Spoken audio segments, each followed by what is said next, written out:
Welcome to BPSC maker. दोस्तों आज है 26 मई 2021 और 26 मई 2021 से बिहार करंट अफेयर्स और साथ ही राष्ट्रीय और अंतर्राष्ट्रीय घटनाओं से करंट अफेयर्स के जितने भी प्रश्न बनेंगे वो सभी मैं आपको यहाँ पर इस वीडियो में बताऊंगा। ये वीडियो आपके लिए बीपीएससी सहित Bihar SSC, Bihar SI, ESI, CDPO, Bihar police और वो अन्य सभी परीक्षाएं जो खास करके बिहार में आयोजित होती है, तो बिहार के सभी कम्पिटेटिव एग्जाम के दृष्टिकोण से महत्वपूर्ण है। अगर आप यहाँ पर पहली बार विजिट किए तो आपको बता दूँ इस श्रृंखला के तहत जितने वीडियो चैनल पर अपलोड हुए हैं जनवरी 2021 से लेकर के अब तक का सभी को मैंने प्लेलिस्ट में अरेंज किया। आप जाएंगे चैनल पे आपको सभी वीडियो एक साथ आपको मिल जाएगा, आप वहाँ पे सभी वीडियो को एक एक करके देख सकते हैं। और रही बात यहाँ पे पीडीएफ की, तो यहाँ पर जनवरी, फरवरी, मार्च और अप्रैल चारों माह के करंट अफेयर्स का पीडीएफ का लिंक इस वीडियो के डिस्क्रिप्शन में दिया गया, आप वहाँ से इसे डाउनलोड कर सकते हैं। चलिए, पिछले वीडियो में मैंने आपसे प्रश्न पूछा था कि हाल ही में बिहार में किस स्थान पर 7 साल पुराने गंगोत्री ऑक्सीजन प्लांट को पुनः शुरू किया गया है। तो इस प्रश्न का राइट आंसर होगा पटना के बिहटा में, यानी कि ऑप्शन नंबर सी यहाँ पे इस प्रश्न का राइट आंसर होगा। सभी लोगों ने इस प्रश्न का सही उत्तर किया है। वीडियो में आगे बढ़ते हैं और यहाँ पर आपको एक महत्वपूर्ण सूचना दे दूं कि इस चैनल के माध्यम से एक ई बुक लॉन्च किया गया है। इस ई बुक की खास विशेषता यह है कि यहाँ पर विगत 28 वर्षों से बिहार में जितनी परीक्षाएं आयोजित हुई है उनके प्रश्नों को इसमें शामिल किया गया है। और यहाँ पर आप देखेंगे ये हिंदी और अंग्रेजी दोनों भाषा में, यानी कि ये बाइलिंगुअल है और इसका जो कीमत है ये 100 रुपये है। देखिए, किसी भी कंपीटेटिव एग्जाम के दृष्टिकोण से प्रीवियस ईयर जो क्वेश्चन होता है वो काफ़ी ज़्यादा महत्वपूर्ण होता है। यहाँ से आपको समझ आती है कि एग्जाम में किस प्रकार से प्रश्न पूछे जाते हैं। तो बहुत मेहनत के बाद ये पीडीएफ तैयार किया गया है। अगर आप इसे डाउनलोड करना चाहते हैं तो लिंक इस वीडियो के डिस्क्रिप्शन में है, वहाँ से जाकर इसे डाउनलोड कर सकते हैं। चलिए, अब यहाँ पे बढ़ते हैं। मई माह से संबंधित कुछ प्रमुख दिवस व तिथियां हैं जो कि एग्जाम में पूछे जा सकते हैं, उन्हें देख लेते हैं। तो सभी लोग मेरे साथ दोहराएंगे। 1 मई को अंतर्राष्ट्रीय मजदूर दिवस मनाया जाता है और मई माह का जो पहला रविवार होता है वो विश्व हास्य दिवस के रूप में मनाया जाता है। 3 मई को विश्व प्रेस स्वतंत्रता दिवस, 4 मई को अंतर्राष्ट्रीय अग्निशमन दिवस, 5 मई को विश्व मिडवाइफ दिवस और विश्व अस्थमा दिवस मनाया जाता है। ध्यान रखिएगा, विश्व मिडवाइफ दिवस का थीम है इस वर्ष का follow the data, invest in midwives, और विश्व अस्थमा दिवस का थीम है अस्थमा की भ्रांति को उजागर करना तथा 3 मई को जो यहाँ पे विश्व प्रेस स्वतंत्रता दिवस मनाया गया और इसका थीम था सूचना से जन कल्याण, ये ध्यान रखना आपको। 7 मई को विश्व एथलेटिक्स दिवस, इसका थीम निर्धारित नहीं है। 8 मई को विश्व रेड क्रॉस दिवस जिसका थीम है हम अजय हैं। और 8 मई को ही विश्व प्रवासी पक्षी दिवस मनाया गया। और देखिए, यहाँ पर मैं आपको बता दूं कि विश्व प्रवासी पक्षी दिवस जो मनाया जाता है ये मई माह का दूसरा शनिवार को मनाया जाता है और इस वर्ष ये 8 मई को पड़ा है विश्व प्रवासी पक्षी दिवस। और इस वर्ष का जो ये थीम है यह सिंग फ्लाई सोर लाइक अ बर्ड, इस वर्ष का यह थीम है। और 9 मई को अंतर्राष्ट्रीय मजदूर दिवस मनाया जाता है प्रत्येक वर्ष। अब यहाँ पे आगे बढ़ते हैं और आपको बता दूं 11 मई को राष्ट्रीय प्रौद्योगिकी दिवस और इसका इस वर्ष का थीम है एक सतत भविष्य के लिए विज्ञान और प्रौद्योगिकी। 12 मई को अंतर्राष्ट्रीय नर्सिंग दिवस और इसका थीम है 2021 का nurse a voice to lead a vision for future. 15 मई को अंतर्राष्ट्रीय परिवार दिवस और इसका थीम है परिवार और नई तकनीक। 16 मई को अंतर्राष्ट्रीय प्रकाश दिवस, इसका थीम है ट्रस्ट साइंस। 17 मई को विश्व दूरसंचार दिवस और 2021 का इसका थीम है चुनौतीपूर्ण समय में डिजिटल परिवर्तन को तेज करना। और फिर आगे 18 मई को अंतर्राष्ट्रीय संग्रहालय दिवस मनाया गया और इसका थीम है पुनर्कल्पना और संरक्षण। 20 मई को विश्व मधुमक्खी दिवस और इस वर्ष का थीम है 2021 का be engaged build back better for be. 21 मई को आतंकवाद विरोधी दिवस, इसका थीम निर्धारित नहीं है। 21 मई को अंतर्राष्ट्रीय चाय दिवस भी मनाया गया, इसका थीम है चाय और निष्पक्ष व्यापार। 22 मई को अंतर्राष्ट्रीय जैव विविधता दिवस और इस वर्ष का 2021 का थीम है we part of the solution #for nature, ये इस वर्ष का 2021 का थीम है। आगे बढ़ते हैं और फिर अगला है यहाँ पे 23 मई को विश्व कछुआ दिवस जिसका कि 2021 का थीम है टर्टल्स रॉक। 23 मई को ही विश्व कुश्ती दिवस भी मनाया गया जिसका थीम अभी तक निर्धारित नहीं है। 24 मई को राष्ट्रमंडल दिवस और इसका थीम है इस वर्ष का डिलीवरिंग ए कॉमन फ्यूचर। और 25 मई को विश्व थायराइड दिवस जिसका थीम है मदर बेबी आयोडीन, ये 2021 का थीम है मदर बेबी आयोडीन। और आज है 26 मई और आज काला दिवस के रूप में मनाए जाने का घोषणा किया गया है पंजाब के किसानों के द्वारा, ठीक है। तो इसके बारे में कल आपको मैं डिटेल बताऊंगा, ठीक है, ये ध्यान रखिएगा। अब यहाँ पर बढ़ते हैं पहले प्रश्न को, एक एक करके मैं आपको सभी प्रश्न बताऊंगा और इनसे रिलेटेड जो भी महत्वपूर्ण फैक्ट होगा उन्हें भी डिस्कस करूंगा। तो पूरे वीडियो को आपको ध्यानपूर्वक देखना है और वीडियो के अंत में जो भी प्रश्न आपसे पूछा जाएगा उसका आंसर आपको कमेंट बॉक्स में कमेंट करके देना है। चलिए, पहला प्रश्न, हाल ही में बिहार सरकार की घोषणा के अनुसार कोरोना संक्रमण से अनाथ हुए बच्चों के लिए कितनी राशि मदद के तौर पर दिया जाएगा। तो बिहार सरकार के द्वारा भी हाल ही में घोषणा किया गया है। तो यहाँ पे 2 श्रेणियों में बांटा गया है। तो पहली श्रेणी में 900 रुपया और दूसरी श्रेणी में 1000 रुपया, यानी कि हमारा जो राइट आंसर बनेगा ये बनेगा ऑप्शन नंबर ई। तो इसके बारे में डिटेल में जानते हैं। यहाँ पर इस प्रश्न का सही आंसर होगा ऑप्शन नंबर ई, यानी कि ए और बी दोनों सही होगा। तो यहाँ पर है कि कोरोना संक्रमण के कारण बिहार में अनाथ हुए सभी बच्चों को सरकार द्वारा समाज कल्याण विभाग की तरफ से परवरिश योजना के तहत बच्चों को सहायता राशि देने की घोषणा किया गया है। और इसके लिए वैसे बच्चे जिनकी उम्र 6 साल तक है, यानी कि 6 वर्ष तक के बच्चों को उसे सरकार 900 रुपया मतलब कि हर महीने मदद के रूप में देगी तथा वैसे बच्चे जिनकी उम्र 6 साल से लेकर के 18 साल तक हो उसे हर महीने 1000 रुपये के रूप में मदद की जाएगी। ये आप ध्यान रखिएगा। और यह सभी बच्चों को 18 साल के होने तक हर महीने सहायता के तौर पर दी जाएगी, यानी कि 18 साल तक ये मतलब कि सरकार इसमें मदद सरकार के द्वारा मदद किया जाएगा। तो पहली कैटेगरी में 900 रुपया जो कि मतलब कि 6 साल तक के बच्चों के लिए है, और दूसरी कैटेगरी जो है ये कि 6 वर्ष से 18 वर्ष तक के बच्चों का है। तो ये आपको ध्यान रखना, भी हाल ही में बिहार सरकार के द्वारा ये घोषणा किया गया है। तो ऑप्शन नंबर ई यहाँ पे इस प्रश्न का सही उत्तर हो जाएगा। चलिए यहाँ पे बात है बिहार की। तो बिहार जीके के 5 महत्वपूर्ण प्रश्नों को आज भी देख लेते हैं। आज का हमारा पहला प्रश्न है बिहार जीके का कि सबसे पहले विदेह राज का उल्लेख कहाँ से प्राप्त होता है। तो ये यजुर्वेद से प्राप्त होता है। वेदों की संख्या है 4, यानी कि ऋग्वेद, यजुर्वेद, सामवेद और अथर्ववेद। तो उनमें से यजुर्वेद में से मतलब सबसे पहले विदेह राज का उल्लेख मिलता है। हमारा अगला प्रश्न है आज का कि हरिद्वार क्षेत्र का मेला या फिर सोनपुर का मेला किस नदी के किनारे आयोजित किया जाता है। तो ये गंगा गंडक के संगम पर। अगला प्रश्न है कि बिहार में सौराठ का मेला कहाँ पर आयोजित किया जाता है। तो ये मिथिलांचल क्षेत्र में आयोजित किया जाता है। नेक्स्ट प्रश्न है पटना कलम चित्रकला शैली किस काल से संबंधित है। तो ये परवर्ती मुगल काल से संबंधित है। नेक्स्ट प्रश्न है मेला आंचल किसकी रचना है। तो ये फणेश्वर नाथ रेणु की रचना है।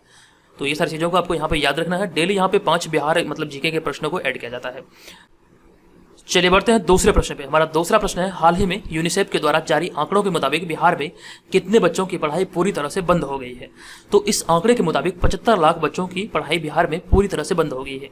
अब यहाँ पर इसके बारे में बता दूं कि हाल ही में बिहार में कोरोना महामारी के दौरान यूनिसेफ ने एक चौंकाने वाला रिपोर्ट जारी किया है। और यूनिसेफ के इस रिपोर्ट के अनुसार बिहार में लॉकडाउन और कोरोना की वजह से करीब 75 लाख बच्चों की पढ़ाई पूरी तरह से बंद हो गई है। ये ध्यान रखिएगा, ये आंकड़ा जो है ये यूनिसेफ के द्वारा भी हाल ही में जारी किया गया। और इस रिपोर्ट में बच्चों की पढ़ाई बंद होने की मुख्य वजह ऑनलाइन सामग्री नहीं उपलब्ध होना बताया गया है। यानी कि बिहार में ऑनलाइन सामग्री मतलब जिससे क्लास हो वो सारी चीजें यहाँ पे उपलब्ध नहीं है। इसी को मुख्य वजह ठहराया गया है यूनिसेफ के द्वारा। तो इसी कारण बिहार में 75 लाख बच्चे पूरी तरह से पढ़ाई से वंचित हैं। तो ध्यान रखिएगा ऑप्शन नंबर डी, ये आंकड़ा भी हाल ही में यूनिसेफ के द्वारा जारी किया गया था। चलिए यहाँ पे बात है बिहार की। तो बिहार से संबंधित चीजों को पुनः देख लेते हैं। ये मैप में बिहार की स्थिति है और बिहार का चौहद्दी किसी भी कंपैरेटिव एग्जाम के दृष्टिकोण से महत्वपूर्ण है। तो उत्तर में है नेपाल, दक्षिण में झारखंड, पूर्व में पश्चिम बंगाल तथा पश्चिम में उत्तर प्रदेश है। यहाँ पे आप ध्यान रखिएगा जो बिहार राज्य की सीमा है ये 3 राज्यों के साथ सीमा साझा करती है तथा एक अंतर्राष्ट्रीय सीमा बनती है जो कि नेपाल के साथ होती है। ये आप ध्यान रखेंगे। अब यहाँ पर आप सभी को पता है बिहार का राजधानी है पटना। राज्यपाल यानी कि गवर्नर है फागू चौहान। यहाँ पर एक बात मैं बता दूं कि कल वाले वीडियो में एक लड़की कमेंट की थी जहाँ पे वो बोल रही थी कि सर बिहार का जो राज्यपाल है ये फागू चौहान नहीं है, ये चेंज हो चुका है और ये मतलब कि जो है तारकिशोर प्रसाद और रेणु देवी है। तो मैं आपको बता दूं तारकिशोर प्रसाद और रेणु देवी जो है ये बिहार के उप मुख्यमंत्री हैं, ना कि गवर्नर हैं। तो आप ध्यान रखिएगा किसी चीज को जब आप लिखते हैं तो पहले आप खुद ही श्योर हो जाइए, उसके बाद कमेंट किया कीजिए, ठीक ना। तो इस चीज से बचिएगा।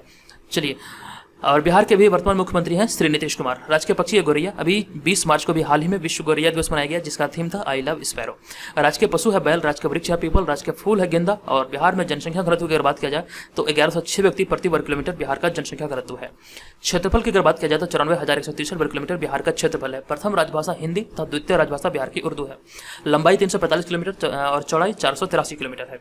और विधान परिषद की बिहार में 75 सीटें, विधानसभा की 243 सीटें, राज्यसभा की 16 तथा लोकसभा की 40 सीटें हैं। और यहाँ के प्रमुख लोक नृत्य जाट, जाटिन, कजारी, पानवारिया और विदेशिया यहाँ की प्रमुख लोक नृत्य है। और जो आप इस इमेज में देख रहे हैं 2 स्वास्तिक के बीच में बौद्धि वृक्ष, ये बिहार का राजकीय चिन्ह है। तो ये सारी चीजें यहाँ से आप याद रखेंगे। चलिए हमारा तीसरा प्रश्न है कि हाल ही में बिहार में किस नदी पर रबर डैम का निर्माण कार्य का शुभारंभ किया गया है।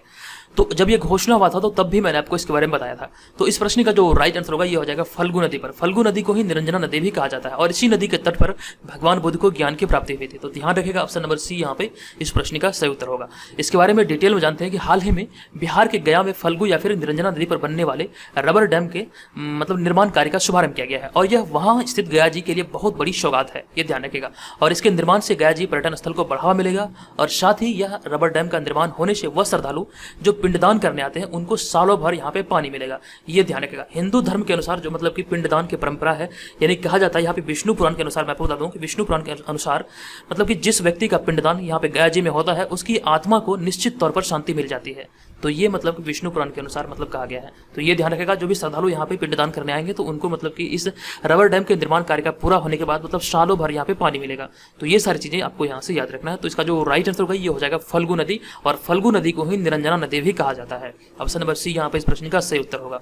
अब यहाँ पर पेड ग्रुप के बारे में बता दूं, अगर आपसे ज्वाइन करना चाहते हैं तो इसमें अभी एक ऑफर है जो कि 31 दिसंबर 2021 तक के लिए वैलिड है। कुल मिलाकर यहाँ पे आपको 299 रुपया पे करना होगा और ये वन टाइम पेमेंट है जो कि 1 साल के लिए वैलिड है। बहुत सारे मेंबर इसे ज्वाइन कर चुके हैं तो आप भी ज्वाइन कीजिए। लीजिए। देखिए बहुत सारे रिक्वेस्ट मुझे आते रहते हैं कि सर इसका फ़ी को कम कीजिए, तो ये अभी ऑफर 31 मई तक, अभी समय आपके पास कम है, तो जल्दी से जाइए, आप इसे ज्वाइन कर लीजिए। अभी आपके पास 5 दिन का समय है, ठीक है, उसके बाद कोई ऑफर नहीं आएगा। तो जितना जल्दी हो सके अगर आपको ज्वाइन करने का मन है तो ज्वाइन कीजिए, अन्यथा आप इस व्हाट्सअप नंबर पर हमें मतलब मैसेज करके इस बारे में पहले जान भी सकते हैं, ठीक है, ये ध्यान रखिएगा। चलिए इस बार हमारा चौथा प्रश्न है कि हाल ही में मोनाको ग्रांड प्री फार्मूला 1 की ट्रॉफी निम्नलिखित में से किसने जीत लिया है? तो इस प्रश्न का सही उत्तर होगा ऑप्शन नंबर ए, यानी कि मैक्स वर्स्टापेन इस प्रश्न का सही उत्तर होगा। इसके बारे में डिटेल में जानते हैं। हाल ही में रेड बुल के रेसर मैक्स वर्स्टापेन ने मोनाको ग्रांड प्री में दबदबा बनाकर पहली बार जीत दर्ज की है, और बस साथ ही वो अपने कैरियर में पहली बार फार्मूला 1 चैंपियनशिप दौड़ में शीर्ष स्थान हासिल किया है। ये आपको ध्यान रखना, ये पहली बार मतलब इस रेसिंग में पहला स्थान हासिल किया है। ये नाम आप याद रखिएगा, मैक्स वर्स्टापेन इसका नाम है, और ये काफी ज्यादा महत्वपूर्ण प्रश्न है, यहाँ से आपके एग्जाम में प्रश्न बन सकते हैं, ये आपको ध्यान रखना है। और फिर इसमें आगे है कि वर्स्टापेन ने इस जीत के साथ 25 अंक हासिल किए, और चैंपियनशिप तालिका में उन्होंने 7 बार के फार्मूला 1 चैंपियन लुइस हैमिल्टन पर 4 अंक की बढ़त बना ली है। ये आपको ध्यान रखना है, 4 अंक की बढ़त बनाया गया है। लुइस हैमिल्टन जो कि 7 बार के फार्मूला 1 चैंपियन है, उनको मतलब कि हरा दिया है, तो ये आपको ध्यान रखना है। और यहाँ पर बात आई थी मैक्स वर्स्टापेन की, तो ये बेल्जियम के निवासी हैं, ये बेल्जियम में ही इनका जन्म हुआ है, तो ऑप्शन नंबर ए यहाँ पे इस प्रश्न का सही उत्तर होगा। ये भी बात आप ध्यान रखिएगा, ये जो रेसर है ये रेड बुल के रेसर है, तो ये आप ध्यान रखना है आपको। चलिए इस बार बढ़ते हैं यहाँ पे अगले प्रश्न पे। 5वां प्रश्न है कि हाल ही में किस अफ्रीकी देश में तख्ता पलटकर अंतरिम सरकार के राष्ट्रपति, प्रधानमंत्री और रक्षा मंत्री को हिरासत में ले लिया गया है? तो इस प्रश्न का सही आंसर होगा ऑप्शन नंबर बी, यानी कि अफ्रीकी देश माली इस प्रश्न का राइट आंसर हो जाएगा। अब यहाँ पर इसके बारे में बता दूं कि हाल ही में अफ्रीकी देश माली में सैन्य अधिकारियों ने अंतरिम सरकार के, यहाँ देखिए ने होगा, तो सैन्य अधिकारियों ने अंतरिम सरकार के राष्ट्रपति, प्रधानमंत्री और रक्षा मंत्री को हिरासत में ले लिया है, ये ध्यान रखिएगा। और इस तरह देश में पुनः राजनीतिक उथल पुथल पैदा हो गई है, ये आपको ध्यान रखना है। और पिछले साल भी देश में सैन्य तख्ता पलटकर पूर्व राष्ट्रपति को पद से हटाया गया था, ये आपको ध्यान रखना है। और माली के सबसे बड़े इलाके पर पहले से ही आतंकी संगठनों जैसे कि अलकायदा और इस्लामिक स्टेट आदि का कब्जा है, तो भी हाल ही में ये मतलब घटना जो हुई है ये अफ्रीकी देश माली में हुई, ये आपको ध्यान रखना है। यहाँ पर अंतरिम सरकार के प्रधानमंत्री, राष्ट्रपति और रक्षा मंत्री को वहाँ के सैन्य अधिकारियों के द्वारा हिरासत में ले लिया गया है, तो ये आपको ध्यान रखना है। इस प्रश्न का राइट आंसर होगा माली। चलिए इस बार बढ़ते हैं अगले प्रश्न पे। 6वां प्रश्न है कि हाल ही में पड़ोसी देश पाकिस्तान ने कोरोना वायरस से निपटने के लिए किस नाम से अपने पहले वैक्सीन तैयार कर ली है? तो इस प्रश्न का राइट आंसर होगा ऑप्शन नंबर बी, यानी कि ऑप्शन नंबर बी यहाँ पे पाक वैक इस प्रश्न का राइट आंसर हो जाएगा। अब यहाँ पर इसके बारे में बता दूं कि हाल ही में पाकिस्तान ने कोरोना महामारी से निपटने के लिए पाक वैक नामक एक स्वदेशी वैक्सीन तैयार कर लिया। आप जो इस इमेज में देख रहे हैं यही ये वैक्सीन है, ये आपको ध्यान रखना। हालांकि इसके लिए चीन के कैंसिनो बायो से मदद ली गई है, ये आप ध्यान रखिएगा। यहाँ पर आप अगर आपको दिख रहा होगा तो यहाँ पर ये हैशटैग लगा हुआ कैंसिनो बायो का, तो इन्हीं की मदद से, ये चीन की कंपनी है, तो इन्हीं की मदद से ये वैक्सीन को तैयार किया गया है पाकिस्तान के द्वारा, और जिसका नाम रखा गया है पाक वैक, तो ये ध्यान रखिएगा। और यह वैक्सीन कठोर गुणवत्ता नियंत्रण जांच में पास भी हो गई है, और इसके बाद इसे मंजूरी भी दे दिया गया है। चलिए बढ़ते हैं अगले प्रश्न पे। 7वां प्रश्न है कि हाल ही में किस राज्य सरकार ने मुख्यमंत्री वात्सल्य योजना की घोषणा की है? तो देखिए ये जो घोषणा भी किया गया ये उत्तराखंड सरकार के द्वारा किया गया है, तो ऑप्शन नंबर सी यहाँ पे इस प्रश्न का सही उत्तर होगा। इसके बारे में आपको बता दूं कि हाल ही में उत्तराखंड सरकार द्वारा मुख्यमंत्री वात्सल्य योजना की घोषणा की गई, ये ध्यान रखिएगा। इसकी जानकारी ट्विटर पर मुख्यमंत्री तीरथ सिंह रावत के द्वारा दिया गया था, ये आपको ध्यान रखना है। और आगे है कि यह योजना यानी कि इस योजना कोविड संक्रमण के कारण अपने माता पिता को खो चुके अनाथ बच्चों के लिए की गई है, और इस योजना के तहत उत्तराखंड सरकार 21 वर्ष की आयु तक इन बच्चों के भरण पोषण, शिक्षा और रोजगार हेतु प्रशिक्षण की व्यवस्था उपलब्ध कराएगी। यानी कि 21 वर्षों तक पूरी जिम्मेवारी राज्य सरकार की होगी जिन बच्चों की मतलब कोविड संक्रमण से माता पिता की मृत्यु हो गई है। तो अभी हाल ही में ये जो घोषणा किया गया उत्तराखंड के द्वारा किया गया, ये आपको ध्यान रखना। ऑप्शन नंबर सी यहाँ पे इस प्रश्न का सही उत्तर होगा। अब यहाँ पे बढ़ते हैं अगले प्रश्न पे। हमारा 8वां प्रश्न है कि हाल ही में किस राज्य सरकार ने संजीवनी परियोजना शुरू किया है? तो अभी हाल ही में संजीवनी परियोजना जो शुरू किया गया है ये अभी हरियाणा सरकार के द्वारा शुरू किया गया है। ऑप्शन नंबर डी यहाँ पे इस प्रश्न का सही उत्तर होगा। अब यहाँ पर इसके बारे में बता दूं कि हाल ही में हरियाणा सरकार ने कोरोना मरीजों के लिए पायलट प्रोजेक्ट के तहत संजीवनी परियोजना की शुरुआत की है, और यह परियोजना करनाल से शुरू की गई है। आप ये ध्यान रखिएगा, जो परियोजना की शुरुआत की गई है हरियाणा के करनाल से शुरू की गई है, और जिसके तहत ग्रामीण क्षेत्रों में कोरोना मरीजों की देखभाल की जाएगी। अर्थात यह योजना उन ग्रामीण क्षेत्रों में चिकित्सा देखभाल करेगी जहां वायरस की दूसरी लहर के बारे में और इस बीमारी के इलाज के बारे में जागरूकता कम है। तो ये योजना का यही उद्देश्य है। अभी हाल ही में ये हरियाणा के द्वारा मतलब कि ये लॉन्च किया गया है, मतलब कि ये पायलट प्रोजेक्ट योजना के तहत इसे लॉन्च किया गया है संजीवनी परियोजना को हरियाणा के द्वारा। इसका जो मुख्य उद्देश्य ये यही है कि ग्रामीण क्षेत्रों में जहाँ पर मतलब इसकी जागरूकता कम है टीकाकरण की या फिर मतलब इसके इलाज के बारे में, वहाँ पर मतलब लोगों को जागरूक करना। तो ये संबंधित चीज़ों को यहाँ से आपको याद रखना है। उसके बाद हमारा अगला प्रश्न है, नवा प्रश्न है, हाल ही में किस फार्मा कंपनी ने रियल टाइम कोविड-19 टेस्टिंग किट विराजेन बाजार में लॉन्च की है। ये टेस्टिंग किट का नाम है विराजेन, तो भी हाल ही में बाजार में लॉन्च किया गया किस कंपनी के द्वारा। तो इस प्रश्न का जो राइट आंसर होगा ये हो जाएगा ऑप्शन नंबर बी, यानी कि सिप्ला। ध्यान रखिएगा, इस बारे में आपको बता दूं डिटेल में कि हाल ही में फार्मास्यूटिकल कंपनी सिप्ला ने रियल टाइम कोविड-19 टेस्टिंग किट बाजार में लॉन्च कर दी है और इस RT-PCR टेस्ट किट का नाम विराजेन है। यानी अभी आपको मैंने बताया इसका नाम जो है ये विराजेन है, ये आपको ध्यान रखना। और आगे है कि और सिप्ला की इस रियल टाइम कोविड-19 टेस्टिंग विराजेन किट को Indian council of medical research यानी कि ICMR ने मंजूरी भी दे दिया है। तो ये आपको ध्यान रखना, ये अभी हाल ही में मतलब कि लॉन्च किया गया है बाजार में कंपनी के द्वारा, जिस मतलब कंपनी का नाम है सिप्ला और इस मतलब किट का जो नाम है ये विराजेन। ये आप ध्यान रखेंगे, आप जो इस इमेज में देख रहे हैं यही है वो किट। चलिए 10वां प्रश्न, हाल ही में अमेरिकी राष्ट्रपति जो बाइडेन ने सुंग किम को किस देश के विशेष दूत के तौर पर नियुक्त किया है। तो इस प्रश्न का जो राइट आंसर होगा ये हो जाएगा उत्तरी कोरिया, सही आंसर होगा ऑप्शन नंबर सी। अब इसके बारे में बता दूं, हाल ही में अमेरिकी राष्ट्रपति जो बाइडेन ने सुंग किम को उत्तरी कोरिया में विशेष दूत के तौर पर नियुक्त किया गया है और यहाँ पे बात आई है उत्तरी कोरिया की। सबसे पहले आप ध्यान रखें, यहाँ पे बात आई थी सुंग किम की। आप जो इस इमेज में देख रहे हैं यही है सुंग किम, ये अभी हाल ही में अमेरिका की तरफ से विशेष दूत के तौर पर अभी उत्तरी कोरिया में नियुक्त हुए। ये ध्यान रखेगा, उत्तरी कोरिया की बात आई है तो उत्तरी कोरिया की जो राजधानी ये है प्योंगयांग और ये जो उत्तरी कोरिया देश है ये मतलब कि राजतंत्रात्मक तानाशाही का साम्राज्य यहाँ पर स्थापित है और वर्तमान में किंग जोंग उन वहाँ का तानाशाह है, यह ध्यान रखेगा। और सरकार की समस्त शक्तियाँ उन्हीं के हाथ में है और यहाँ पे मतलब कि पूरी दुनिया में जो शासन व्यवस्था है पूरी तरह अलग है दुनिया से। अगर आप इसके बारे में जानेंगे पढ़ेंगे गूगल पे तो आपको बहुत सारी चीज़ ऐसे मतलब कि जानने को मिलेगा कि मतलब आप समझेंगे ऐसा सिर्फ और सिर्फ एक ही देश है उत्तरी कोरिया, वहीं पर ये सिर्फ और सिर्फ लागू है। बहुत सारा नियम और कानून है, इसके बारे में अगर आप पढ़ेंगे तो मतलब बहुत सारी चीज़ें आपको सीखने को मिलेगा, ये ध्यान रखेगा। अब यहाँ पे बढ़ते हैं आज के इस वीडियो के प्रश्न की ओर। आज के इस वीडियो का प्रश्न है कि हाल ही में कोरोना संक्रमण के प्रकोप को देखते हुए क्रिकेट एशिया कप 2021 टूर्नामेंट को स्थगित करना पड़ा है। यह टूर्नामेंट का आयोजन कहां होना था। अगर आपने कल वाले वीडियो को ध्यानपूर्वक देखा होगा तो इसका आंसर आपको पता होगा। इसका आंसर क्या होगा कृपया आप इस वीडियो के कमेंट बॉक्स में कमेंट करके लिखिए इसका आंसर क्या होगा। आप चाहें तो उसके बारे में डिटेल में भी लिख सकते हैं। तो दोस्तों आज के इस वीडियो में इतना ही। ये वीडियो आपको कैसा लगा कृपया कमेंट करके जरूर बताइएगा। और आज के इस वीडियो का मैं आपको टारगेट दे रहा हूँ 400 लाइक। पिछले 2 वीडियो में मैंने आपको 400 लाइक का टारगेट दिया था लेकिन 400 लाइक पूरा नहीं हो पाया। तो मुझे बड़ी अफसोस है कि मतलब इतना मेहनत करने के बावजूद भी आप लोग वीडियो को लाइक नहीं करते हो। तो प्लीज़ अगर वीडियो से हेल्प मिलती तो वीडियो को लाइक करें। अगर आपको लगे कि वीडियो सच में हेल्पफुल है तो वीडियो को लाइक कीजिए, शेयर कीजिए, कमेंट कीजिए। आपके कमेंट का मुझे लाइक का इंतजार रहता है, ठीक है, ये ध्यान रखिएगा। तो दोस्तों आज के इस वीडियो में इतना ही, मिलेंगे नेक्स्ट वीडियो में, तब तक के लिए जय हिंद।